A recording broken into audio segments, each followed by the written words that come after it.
லூக்கா நற்செய்தி அதிகாரம் 5 வார்த்தைகள் 33 முதல் 39 வரை. அக்காலத்தில் பரிசேயரும் மறைநூல் அறிஞரும் இயேசுவை நோக்கி, யோவானுடைய சீடர்கள் அடிக்கடி நோன்பிருந்து மன்றாடி வருகிறார்கள், பரிசேயர்களின் சீடரும் அவ்வாறே செய்கின்றனர், உம்முடைய சீடரோ உண்பதும் குடிப்பதுமாக இருக்கின்றனரே என்றார்கள். இயேசு அவர்களை நோக்கி, மணமகன் மண விருந்தினர்களோடு இருக்கும் வரை அவர்களை நோன்பிருக்க செய்யலாமா? ஆனால் மணமகன் அவர்களை விட்டு பிரிய வேண்டிய காலம் வரும், அப்போது அவர்களும் நோன்பு இருப்பார்கள் என்றார். அவர் அவர்களுக்கு ஓர் உவமையை கூறினார். எவரும் புதிய ஆடையிலிருந்து ஒரு துண்டை கிழித்து அதை பழைய ஆடையோடு ஒட்டு போடுவதில்லை.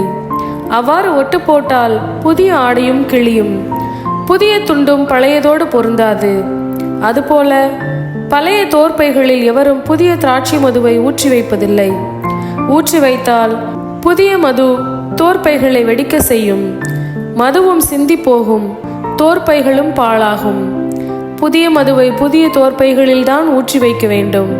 பழைய திராட்சை மதுவை குடித்தவர்கள் எவரும் புதியதை விரும்ப மாட்டார், ஏனெனில் பழையதே நல்லது என்பது அவர் கருத்து.